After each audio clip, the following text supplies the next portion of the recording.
Hello everyone, we are from the Caring Group. We'll present our material about active patient centers and then for the material from the honest group is adverbial clauses. For the first presentation will be delivered by my partner is KL Frida. Okay, thank you. Uh, Next, I want to explain about active sentence. Tell us what a person or thing does. The subject of the sentence is the start of the verb in the sentence. So, in the active sentence, the subject act as the door of the action, sebagai pelaku aksinya. The majority of sentence that we use in daily conversation are active sentence. Nah, jadi kesimpulannya dari active sentence ini, di mana subjek yang melakukan suatu pekerjaan atau tindakan pada objek. Jadi subjek ini dia melakukan tindakan. Tindakan itu dilakukan oleh subjek kepada objeknya. Ya, jadi ini adalah rumus yang digunakan, subjek plus verb plus objek. Oke, ini adalah contohnya. For example, John kicked the ball. Description, John is the subject. John is performing the action of the verb kick. Therefore, this is an active sentence. Jadi di sini John itu dia bekerja sebagai subjeknya. John itu dia melakukan aksi menendang sebuah bola. Jadi bola ini adalah sebagai objeknya. Oke. When shall you use the active sentence? Jadi active sentence itu bisa digunakan untuk apa saja. Yang pertama, if the writing that is made has a high urgency and must be easily accessible quickly. For example, instruction, orders, dan prohibitions.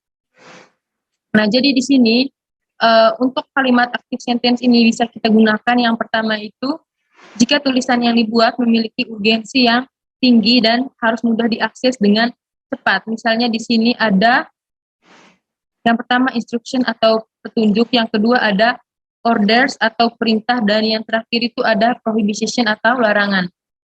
Yang kedua, used in the writing of scientific papers so that the writing of facts does not appear to be twisted. Jadi ini bisa digunakan untuk kayak karangan ilmiah gitu. Dan yang ketiga, if it requires writing codes, such as for advertisement in newspaper. Jadi petunjuk yang ketiga itu bisa digunakan jika memerlukan biaya penulisan, seperti untuk iklan di surat kabar. Dan yang keempat itu, if your writing contains many facts or variable. Jadi, jika tulisan Anda mengandung banyak fakta atau variabel. Okay, next, I invite my friends Caring Tree to presentation. Next. Okay, passive sentence. Tell us what is done to someone or something. The subject is being acted. You form passive sentences only use the third form of the verb is it. Can also be called the past participle. Object plus to be plus verb 3 plus subject. Jadi kalimat pasif beritahu kami apa yang dilakukan terhadap seseorang atau sesuatu. Subjek sedang ditindaklanjuti. Kalimat pasif hanya menggunakan kata kerja bentuk ketiga atau bisa disebut dengan past participle. Next. Contohnya, the ball was kicked by John. Description, the ball is the object, the ball is the receiving, the action of the verbs was kicked. Therefore, this a passive sentence. The ball, jadi di sini itu the ball-nya sebagai objek, ball sebagai to be, kick sebagai kata kerja bentuk ketiga, dan by John sebagai subjek. Next. When shall you use the passive sentences? Yang pertama itu, kapan kamu harus menggunakan kalimat pasif? Yang pertama itu, when the subject or actor of a sentence is unknown. Jadi, ketika subjek atau pelaku kalimat tidak diketahui. Yang kedua itu, when the subject or actor is irrelevant. Jadi, ketika subjek atau aktor tidak relevan. Yang ketiga, when you don't want to mention the subject clearly. Yang ketiga itu, bila Anda tidak menyebutkan subjek dengan jelas. Yang keempat, when you are discussing general truth. Jadi yang keempat itu, ketika Anda sedang mendiskusikan kebenaran umum. Yang kelima, you want to emphasize the person or thing that is the target of the activity. Jadi yang kelima itu, Anda ingin menekankan orang atau benda yang menjadi sasaran kegiatan. Okay, thank you, Karen Lee. Next, I invite Karen Wan to presentation. Next presentation. Thank you for your time. I will continue the material about adverbial clauses. An adverbial clause is a clause that functions as an adverb and is used to explain adjective, verb, and adverb in a complex sentence or even at interdependent clauses. Jadi, klause adverbial itu berfungsi sebagai keterangan yang digunakan untuk menjelaskan kata kerja atau kata sifat yang berada di dalam suatu kalimat kompleks.